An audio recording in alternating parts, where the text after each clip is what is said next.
The Earnestly Speaking podcast is a show that is founded on free-flowing conversation and may at times venture into mature subjects. Listener discretion is advised.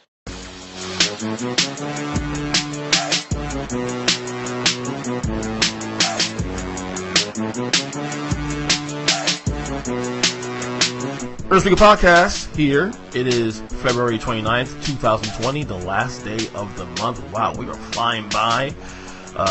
March tomorrow. Unbelievable. I can't believe it. It's like the new year just started like literally a week ago. And now we're approaching March, which means I'm 2 months away. Tomorrow I'll be 2 months away from my 40th birthday. Jeez. I'm your host, Earnest Christian, coming to you from South Florida. Relaxing here it's kind of chilly today. It was chilly yesterday. I like the weather, around this time of year, because we get a couple cold fronts. Probably get one more before we get really, really humid here in South Florida, but it is what it is. Okay, so, anyway, this podcast, of course, you can find on Apple Podcasts, Stitcher, Spotify, Google Play, all that good stuff. So, I wanted to come in here and just talk the shit with you guys for a little bit. I actually want to talk about Bernie Sanders, and not just Bernie Sanders, but the entire Democratic presidential race for the nomination for who will face Donald Trump in the general election later this year. And look, I've said before, I am a nerd about this kind of stuff. I love the election. I am so far into it. I've gotten this is how you know I'm into it heavily. When I start subscribing, or should I say resubscribing to the podcast, I may have stopped listening to for a little while, getting back into the intake, content intake of podcasts that focuses a lot on this stuff. I got back into the Pod Save America podcast recently. I've been listening to it's funny with me too, because I subscribe to both sides of the aisle. I have shows to listen to from conservatives I respect, some liberals I respect, and it's not to me. It's never been about the agree disagree. It's about the perspective, and I try to listen to people who I believe have good intentions with what they're saying. They're not just hot take connoisseurs, like in the sports world, for example. You got a lot of those also in the political world too. Probably even more so in the political world, because it's fashionably good to do that, to stand out. That's why guys like for a long time Milo Yiannopoulos stood out for a little while, and Alex Jones stuff for a little while before he got muted. By a lot of the digital creators and deplatforms, should I say, from which, by the way, I don't necessarily agree with either, to be honest with you, but this is my opinion. I like authentic, and this is one reason why some of the sports radio too, I stopped listening to Colin Cowherd for a little while, because of the same thing. I don't want to listen to things that just create out of thin air that aren't really authentic. And that's how I feel. So, Bernie Sanders is right now. Now, tonight is actually the South Carolina primary. It's we're going to find out who wins the state, who wins most delegates to the state. I think Joe Biden's going to win. I think Bernie Sanders will come in second, and maybe Tom Steyer third. But it's fascinating, because this is really the first real. Well, Nevada was kind of the same way too, but this one especially too could be a sign of things to come. If Bernie Sanders actually somehow wins South Carolina, I think it's over. I think it sets the table for Super Tuesday in a couple days, and he should do well there as well too. It's funny because Bernie Sanders, like, as a person, I like him. I like him as a person. I think he's authentic. I think Grandpa Bern. Again, I can't vote in the primaries because I'm not a Democrat. I'm an NPA, a non-party affiliate. For those who don't know what that means, but I think he's a good person. Now, do I agree with him politically on his stances? I don't know. Because again, I try, as people get frustrated when I say this, but I'm a moderate. I'm a fiscal conservative, but also social liberal. I believe I'm pro-choice, and all things of that nature. I believe we should take care of our military and our elderly and all that. I believe that basic healthcare should be a right. But I also believe in I also believe in spending, and I believe in smaller government. There's a happy medium somewhere there. People say, well, you got to pick a side. Well, that's not me. Sorry, I ain't picking a side. I'm a I go according to policies, according to what I think is right, this and that. I pick and choose. And Bernie Sanders, he's another change candidate, but he comes with a change that's a big directive that's going to shake up the entire core of what we are as America. At least in terms of policy, which some of it's good, some of it I don't know. It's funny that you look at these Democratic candidates, for example. Like policy-wise, I'm actually closer to Michael Bloomberg on position than I am Bernie Sanders and Elizabeth Warren, for example.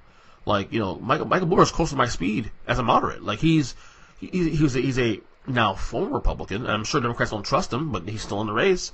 Okay, but he's also big on climate change, which I'm definitely my mind's open to climate change and whatnot, and policies to counter that. Not counter climate change itself, but to actually support climate change and making this world a better place. But and things of that nature.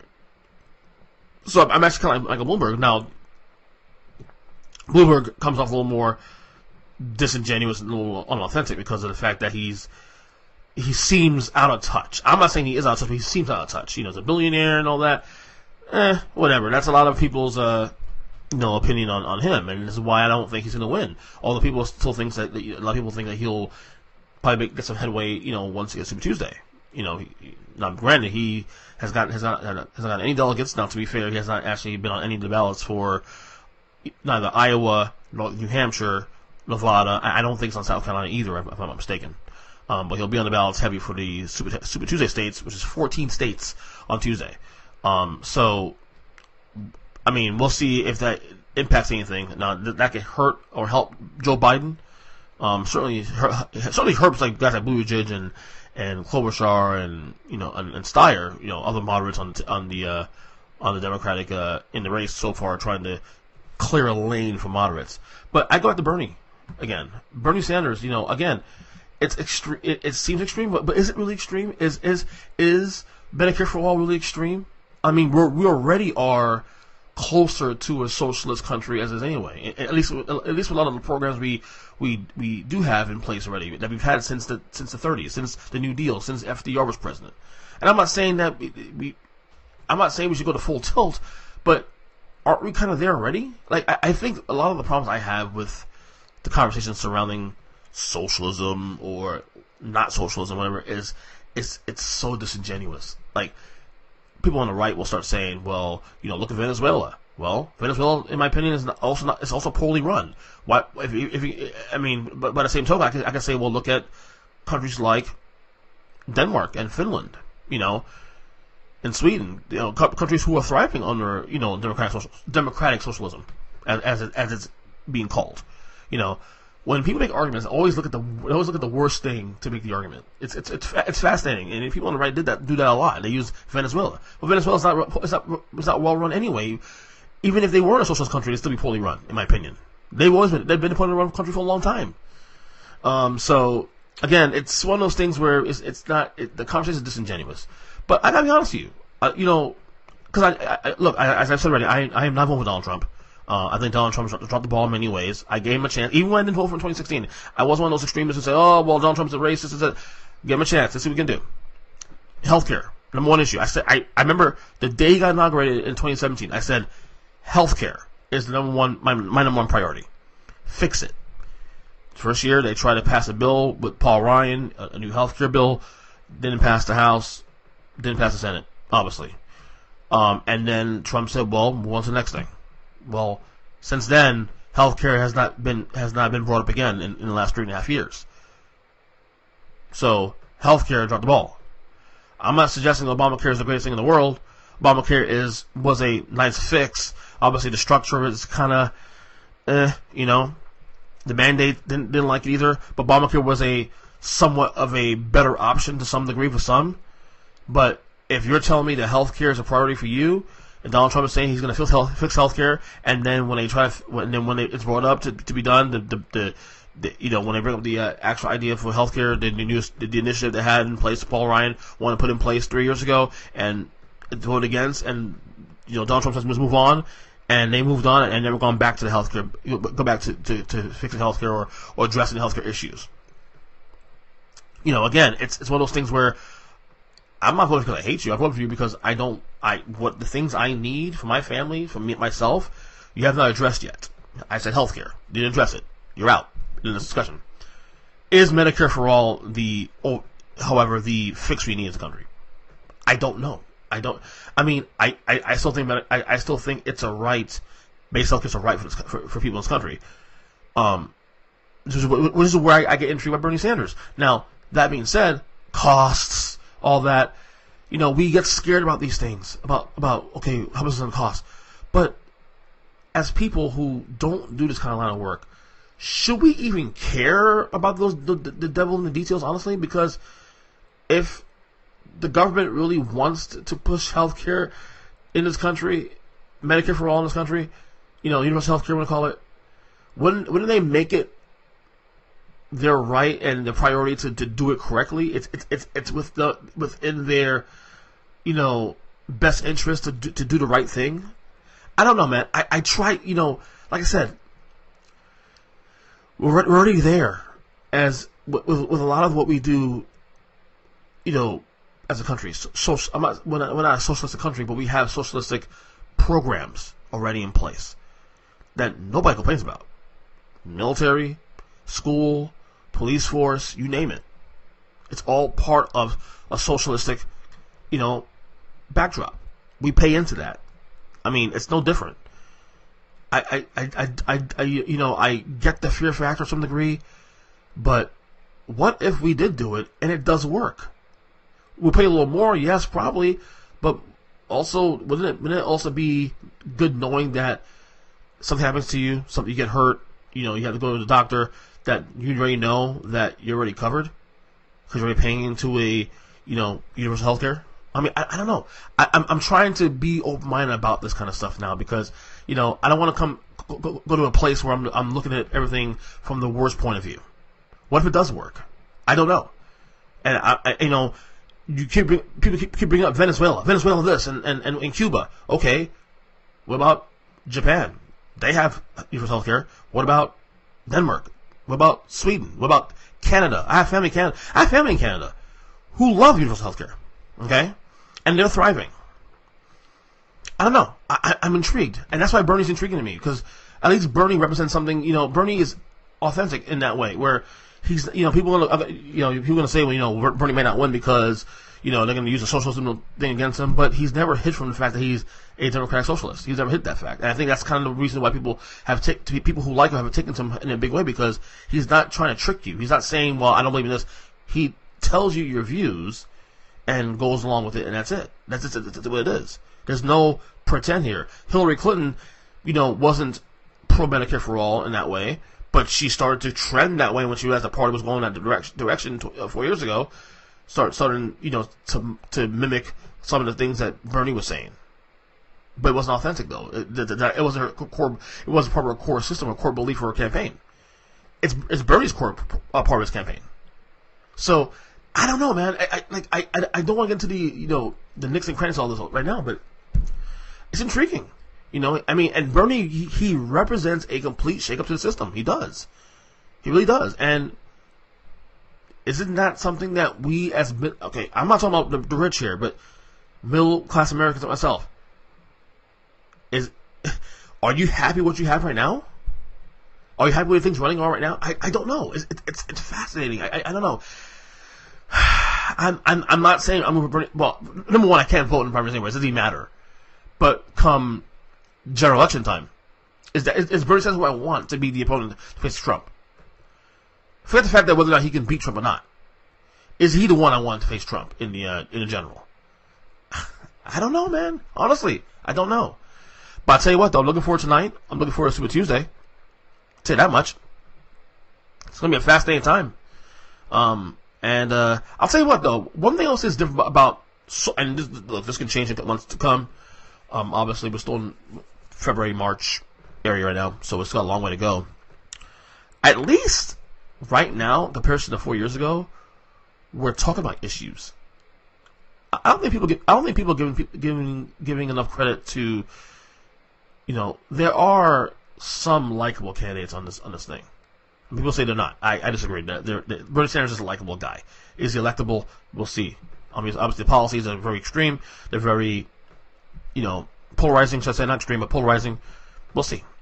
I find Joe Biden likable, old but likable.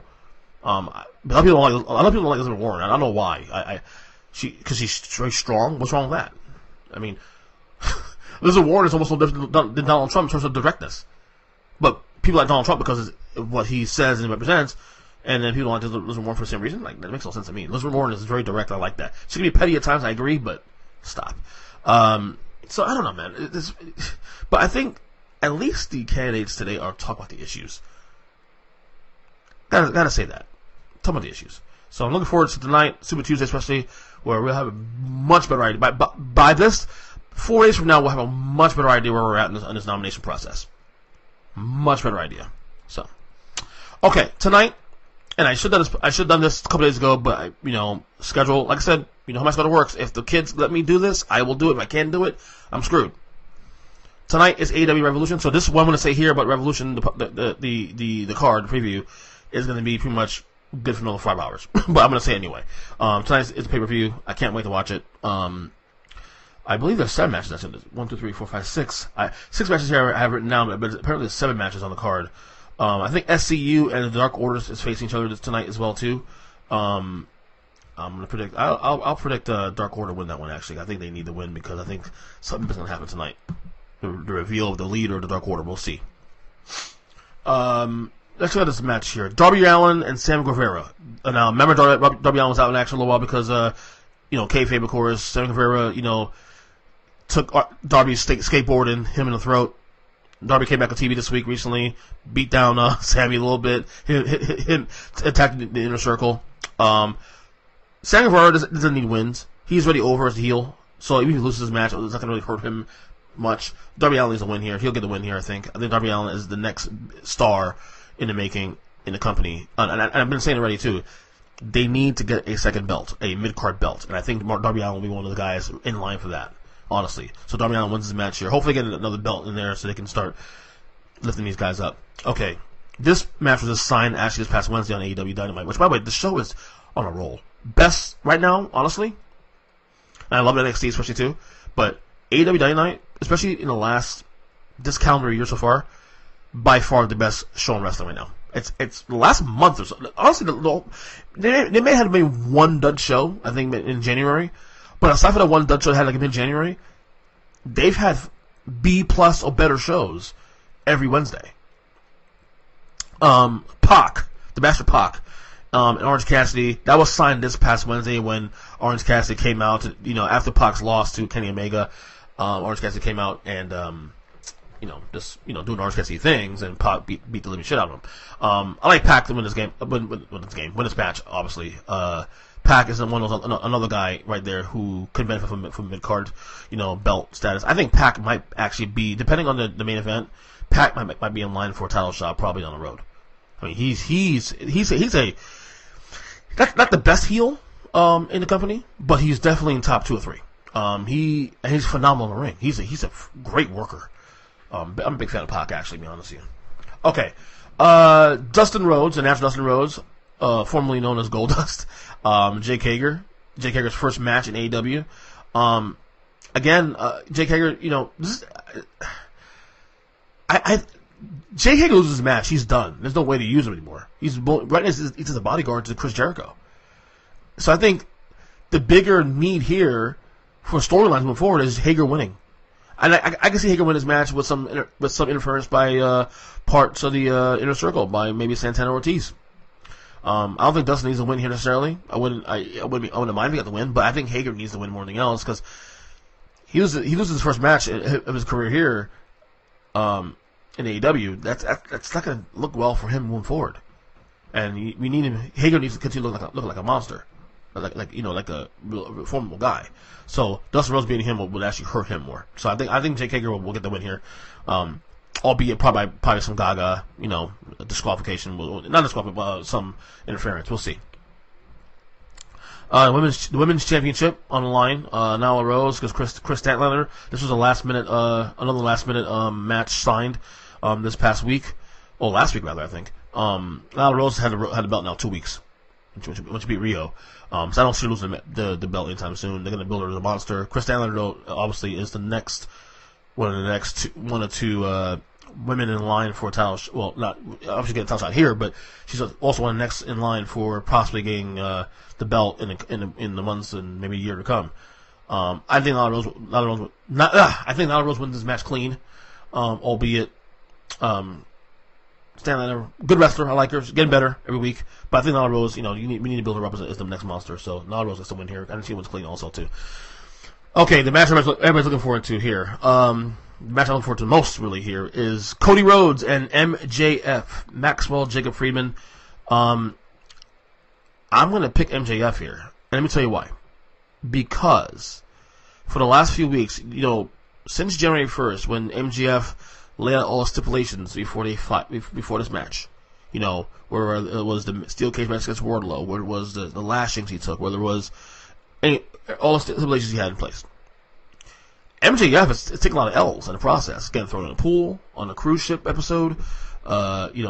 Obviously, getting beat up by Arn Anderson 2 weeks ago during the cage match.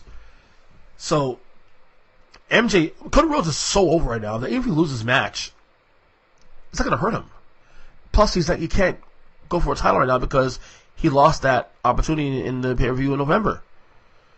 MJF has more to gain here than Cody Rhodes. I think MJF will get the win here. However it happens, I don't know, but I think he'll get the win here. And the main event, Chris Jericho, Jon Moxley. This is a good one. Partially, I've been saying Moxley all along. I'm gonna stick with Moxley. I would not be surprised if Jericho holds the title a little longer. Is it too soon for Moxley to get the title? I don't know, man. I mean, Jericho. Now, to people don't realize this. Jericho's held the title since May last year, so it's not like he's just got the title, on Dynamite. He's held the title since the first pay-per-view. Double Nothing last year, so it's not like he's, he's had the title for almost a year now. So, but it's only been on TV for a few months. But I don't know. I don't know if Jericho has things coming up with Fozzy or Japan matches coming up. I don't know what is going on with him, but I mean, the only reason I would say Jericho loses his match is because he may have other projects going on. He's a busy guy. He has a podcast. He has the, he wrestles in Japan once in a while. He has the band Fozzy, and, they just released a new album soon. I'm going to pick Moxley, but it wouldn't surprise me if Chris Jericho wins the match just because, to extend this rivalry even further. They've done a good job building this rivalry, to the record. That's one thing about Dynamite they really put on since October is storytelling's been much better. It's made more sense. And then the ones that don't work, they throw it out. Like the Nightmare Collective, gone. Thank God. It was terrible. So, yeah. That's tonight at Revolution. So this podcast will come out within the hour as I record it. And this piece only mattered for a couple hours anyway. Okay, so let's talk Tom Brady real quick. Tom Brady now, rumors are ramping up his future. Obviously, he'll be a free agent in a few weeks officially. People are talking about him taking meetings already. There was a report that came out from Jeff Darlington that he said basically that he'd be surprised if he sees Brady back in New England. Let me say something right now, guys. I won't believe it till I see it that Tom Brady's no longer a Patriot. Because I think the issue here is, this is what I think personally. I think it's more so about a battle between Robert Kraft, who loves Brady as a son, and is willing to pay him to stay there because he sees the value in keeping the guy, his entire career, versus Bill Belichick, who's been trying to move on from him for a couple of years, who wants to move on and continue to make this team better long term, not short term. This is why the Jimmy Garoppolo thing was an issue a couple of years ago, which is why the infighting a couple of years ago came out with the article with Seth Wickersham. I believe everything that was said in the article for the most part. 9% of the article I believe was true. Okay, that there was some infighting there, but Brady continues delivering the results you need. It's just tough because this is uncharted territory for a quarterback. Brady will be 43 years old at kickoff next year. Now where he is going to be, I don't know. But again, I won't believe until I see it. Now teams I think is the best fit for personally. I've been saying since late December that the best fit for Tom Brady in the short term, for 1 year, obviously everything is short term for him because he's 43 years old, is Tennessee Titans. Got a running game, solid offensive line, solid defense, young receivers, good coaching. Vrabel and him have a connection. They, obviously play together. So they're a wild card, obviously. People are talking about the Raiders, and I don't see that. I don't see the Raiders. I don't see the Chargers either. I think the only team he would consider would be somebody like the Cowboys, a team that has talented guys in place that Brady just see to sit in and just do, put the work in. But then again, isn't New England still a better option? The top tier defense in the league. I mean, all you have to do is tweak the offense a little bit more going forward. I don't know. And because the Patriots don't leak a lot of stuff out too, because the Patriots are who they are, they don't really, things are never out there. You know what I'm saying? So it's hard to tell what's true, what's not true. I think what's going to happen is I think Brady will take meetings from other teams, and at the final hour, Robert Kraft will make a decision, and he'll force Tom Brady to be the quarterback next year, and Bill Belichick will have to eat it. That's that simple. I think Brady will be back next year. That's my prediction. But him leaving the team, I won't believe it until I see it. Okay. Last thing before I go. So it's so weird the last month or so, and probably a little longer than that. I haven't been watching a lot of sports lately. Everybody knows me, I'm a big sports guy, obviously. And maybe it's because of Kobe Bryant's death. Certainly that's part of it. But I haven't been motivated to watch any sports at all. So the XFL is now 3-4 weeks in now, as this weekend, 4 weeks in. Haven't watched a single snap. The NBA season, it's a good one. And obviously Kobe's death has a lot to do with this, but haven't really been plugged in as much as I should or want to. I know what's going on, but I'm not, it's not part of number one for me right now, I guess. It's weird, because NBA is my favorite sport. It's it's the sport I'm most attached to. But at the same time, even the NFL season last year, I was kind of in and out. I again, know what's going on. People say, oh, the New York Giants suck. That's why. No, that ain't that. No. It doesn't matter if the Giants suck or not. Sports is sports. Because the Heat are great this year, and I haven't, they've been kind of wonky the last couple weeks, but I haven't felt plugged in. NFL playoffs wasn't plugged in is the way I normally am. I don't know. Is it the fact that maybe I'm maturing? I'm turning 40. I have kids. Got a wife. We got things we do as a family. I have other interests too outside of that. I don't know. I mean, obviously, I know me watching wrestling a lot more in the last year has definitely changed some of my attention to other things, but not enough to. I think it's enough to not watch sports, because obviously if I'm supposed to be watching a pay-per-view or a Sunday night football game that's actually intriguing, I'm going to play a football game all the time, because football game is more important, because I can always watch pay-per-view later on. Same with the TV show. Same with TV. I can always go watch wrestling and on demand. No big deal. It's like watching a TV show. But I don't know. I just haven't feel the need to watch sports as much lately. Now, last night I watched the Heat and Mavericks game. To be fair, I watched last night, so I'm not going to sit there and say it's all bad. But lately, it's just been kind of melancholy. Now, look, that may change also to the coming weeks as we get to March Madness and NBA playoffs and baseball starting soon, and but I don't know. It's been kind of meh. Obviously, I'm watching more. It's funny. I watched the debate over an NBA game the other night, which is weird. Even though I love the debate in politics, but over an NBA game, really? Yeah, that's me. That was me this week, and it's probably just a glitch. It's a little blip. I have a lot of things I dedicate time to, content-wise. As I said, politics this time of year too, election year. I'm heavy into it. I get it. But it's weird. It's fucking weird. and again, I think that's passed a little bit now, a little bit, because I watched the game last night. I try to catch up on I have NBA League Pass. So what I do is if I miss games, I'll watch the condensed version the next day. So no big deal. But yeah, this is not just the last month though. This has kind of been like this for the last few months. Toward the end of the football season, I kept saying I was watching XFL. Haven't watched it yet. I don't know. This is probably just a little time in my life right now. A little crisis I'm going through right now. I don't know. It's weird, but yeah, that's it. This we'll call it there for now. A little 30 minutes of the podcast. Again, I'm on Twitter at EachChristian7. Check out all the podcasts I do besides this one. That's So Christian, Me and My Wife. We do once a week or 2 weeks or whatever. Also my wrestling podcast, the Take 3 Wrestling Podcast, which we drop every Monday morning. We record Sunday nights and drop me Monday morning. With me and my buddies Mike and Joe. Till then, I'll talk to you guys later. Next one, probably another show next couple days. We'll see what happens.